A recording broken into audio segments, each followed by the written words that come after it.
Hai, saya Felix dan selamat datang di channel Bos Gadget teman-teman. Apa kabar kalian semua? Dan hari ini kita bakal ngebahas soal Meizu C9. Nah, udah lama juga kita nggak bahas HP-HP dari Meizu nih. Jadi, apakah HP ini bagus atau enggak? Dan apakah HP ini pantas ditimbang oleh teman-teman atau enggak? Langsung aja kita bahas sama-sama. Nah, kalau dari bagian desain sih, HP ini nggak ada spesial-spesialnya sama sekali ya. Tapi saya nggak bisa bilang ini jelek juga. Bagian belakangnya ini tuh punya tempat tersendiri di hati saya karena ini bikin sidik jari nggak gampang nempel di HP-nya. Ukurannya udah lumayan pas di tangan saya dan feel genggamannya juga enak. Ini udah serasa seperti saya menggenggam tangan jodoh saya. Udah pas banget gitu.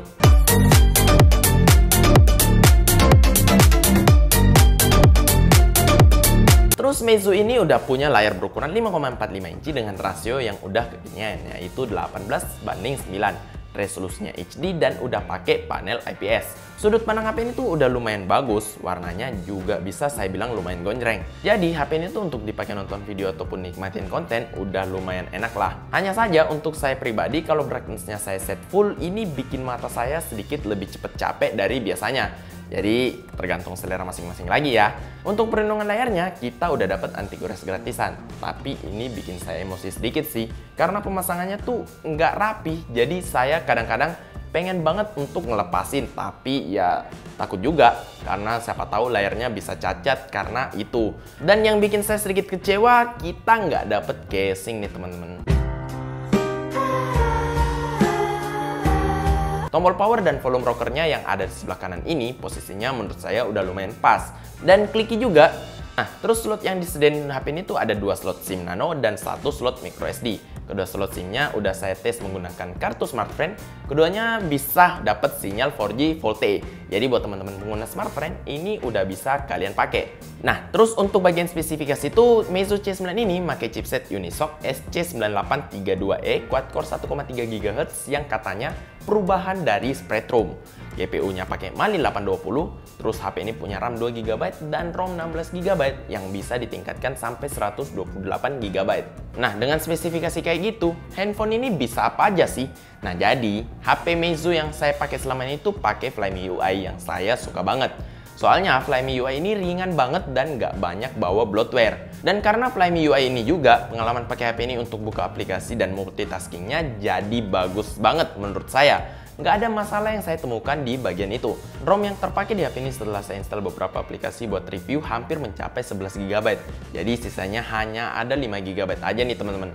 Nggak terlalu banyak sih, jadi saya sedikit menyarankan untuk teman-teman nambahin pakai micro SD card. Terus nggak ketinggalan, RAM yang tersisa saat idle adalah 1 GB aja, lumayan lah. Terus gimana sih dengan performa gaming HP ini? Nah, untuk Mobile Legends sih nggak ada masalah sih. Hanya saja kalau kita set pengaturan tertinggi bakal sedikit patah-patah. Jadi saran saya untuk Mobile Legends tuh mending mainnya di pengaturan medium aja lah. Udah enak juga kok. Dan untuk PUBG sayangnya nggak lancar-lancar banget nih teman-teman. Tapi masih lumayan layak lah dimainin. Jadi untuk PUBG ini saya sarankan untuk main di pengaturan terendah aja. Karena ya kalau lebih dari itu bakal nggak bisa dimainin atau ya kurang playable lah. Terus skor Antutu yang dihasilkan oleh HP ini tuh sebesar 45 ribuan. Ini sesuai ekspektasi saya lah. Harganya juga murah kan.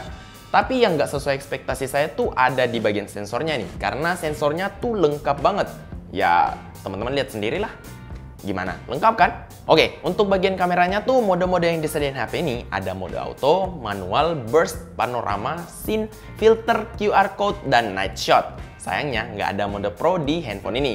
Kamera belakang handphone ini punya resolusi 13 megapiksel. Hasilnya lumayan oke sih. Tangkap cahayanya masih bisa saya bilang cukup lumayan. Tapi untuk foto malam ataupun kondisi kurang cahaya, hasilnya nggak bagus atau hampir nggak kelihatan apa-apa. Langsung aja teman-teman ceklah beberapa hasil foto yang saya ambil pakai Meizu C9 ini.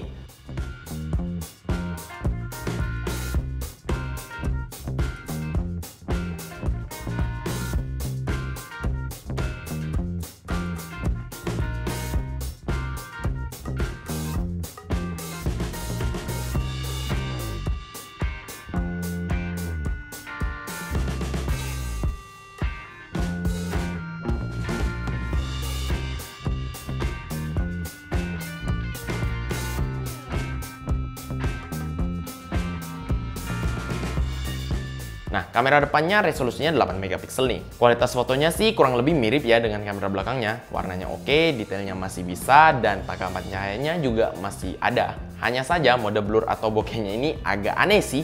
Bagian blurnya jadi terang-terang gimana gitu. Langsung aja deh teman-teman lihat sendiri hasilnya.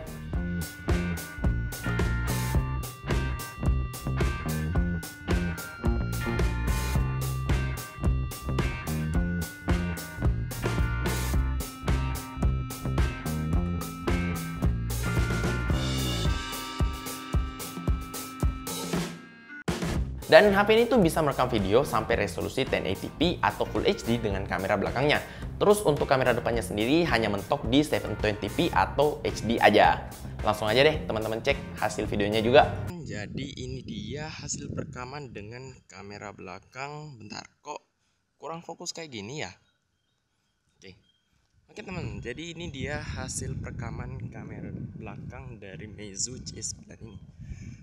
Yang saya perhatikan ini cukup bagus sih dari layarnya, hanya aja memang nggak ada stabilization. Jadi warnanya cukup lumayan. Ini hanya dari layarnya aja sih, hanya aja saya nggak tahu karena. Oke teman, jadi ini panas banget ya di sini. Hanya aja kameranya cukup wide juga, bisa kelihatan semua apa yang di belakang. Cuman expose-nya lebih ke belakang sih daripada ke muka saya. Gimana? Jadi muka saya di sini kelihatan gelap banget, padahal di sini terang loh. Nggak kayak biasanya. Jadi gimana? Sorry, buat vlog ini lumayan ya. Oke, terus untuk bagian baterainya nih. Sebenarnya saya agak skeptis melihat kapasitasnya yang hanya 3000 mAh aja. Tapi ternyata tidak secepat itu kok habisnya. Karena pas saya pakai, HP ini bisa nemenin saya dari pagi sampai malam kok. Ya cukup lumayan lah ya. Itu juga pemakaian standar sih, seperti sosmed ringan, main game ringan, dan foto-foto sebentar ya ala-ala gitulah. Tapi ini juga tergantung pemakaian masing-masing ya. Jadi ya ini menurut pemakaian saya aja.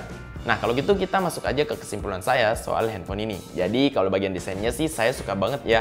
Walaupun nggak ada yang spesial, saya tetap suka karena bagian belakangnya ini agak enak dipegang. Ya agak simple lah tapi nggak jelek juga. Dan untuk bagian Flyme UI ini yang bikin saya suka nih dengan handphone ini. Ya dari dulu sih saya udah seneng ya dengan Flyme UI. Dan kesan saya tuh nggak berubah walaupun udah pegang handphone ini. Padahal handphone ini murah. Nah untuk gaming ringan sih sebenarnya handphone ini masih bisa sih. Hanya aja untuk gamer-gamer berat kayak kalian, mungkin handphone ini udah nggak bisa. Nah bagian kameranya sendiri walaupun standar saya bisa memaklumi karena harganya juga murah. Jadi menurut saya selama HP ini nggak dipakai pemakaian berat sih, saya bisa bilang ya HP ini cukup oke. Dan apakah saya merekomendasikan Meizu C9 ini? Menurut saya sih ini cukup relatif sih ya. Tapi kalau teman-teman nyari HP yang aman dengan harga di bawah sejuta, ini mungkin bisa jadi jawaban. Karena nggak ada ciri-ciri HP di bawah sejuta yang saya temukan di HP ini, yaitu lag. Oke deh, mungkin sekian dulu kali ya video review dari saya untuk Meizu C9 kali ini.